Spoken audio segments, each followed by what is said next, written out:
A local fairy tale relates how a young girl magically brings forth the Kahl, a small brook, which not only waters the land but provides power for dozens of mills, transforming the lives of the people who live in the valley. More reliable sources say that in the Middle Ages, the Kahl was the border between the electorate of Mainz and land owned by the House of Schönborn. 1,000 years ago, the Kaltenberg estate was very important for Mainz, but for geographical reasons, the mill had to be built on the other side in Königshofen, and so the border was redrawn.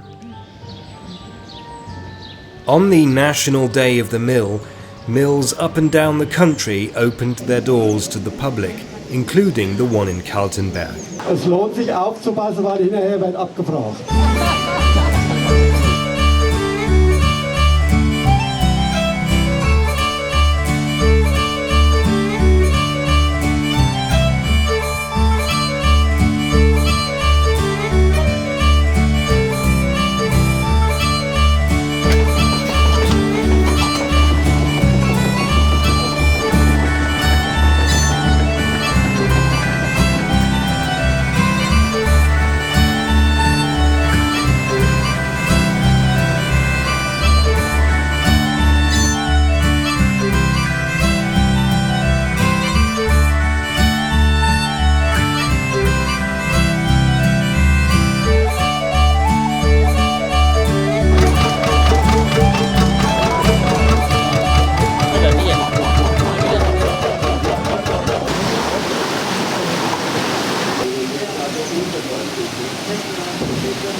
There are in fact two mills here, a flour mill and a sawmill.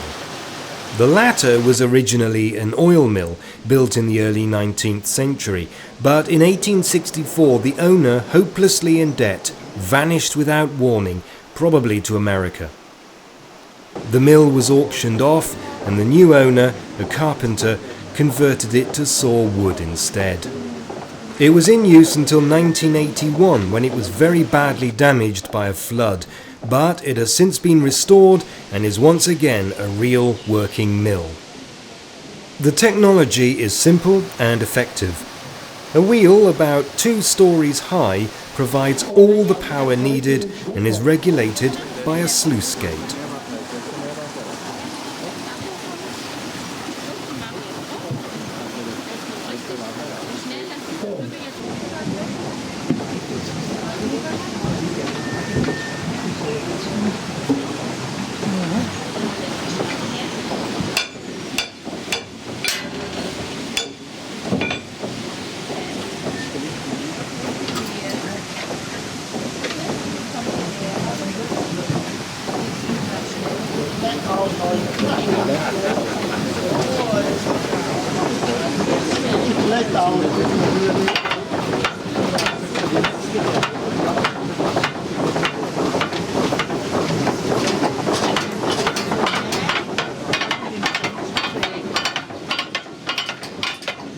It is a slow process, but there are plenty of other things that need doing in the meantime, and of course the power is completely free.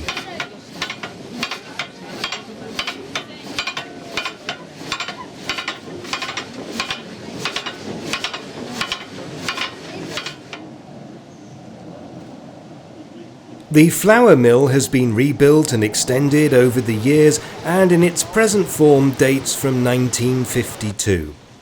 And the process of making flour is more complicated than simply grinding wheat, although for safety reasons we couldn't see the whole mill in operation.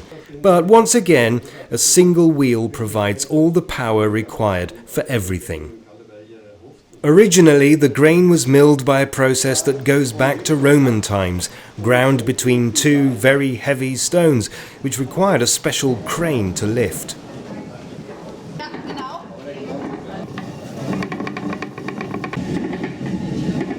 Around 1900, a new invention arrived from America, which used steel rollers instead. But the grinding process is only one part of the whole. There are devices to mechanically separate the grain from contaminants, and a device to deal with the clouds of dust. Machen wir mal auf. Da läuft ein endlos. Belts with scoops attached carry grain and flour to the very top of the building where it is sifted. Flour that is fine enough is bagged and weighed before being mixed to provide consistency and bagged again down below. Everything else is just sent down to be ground again, and the cycle repeats on average between 7 and 10 times. Today's mills, of course, are much bigger and powered differently, but the process is basically the same.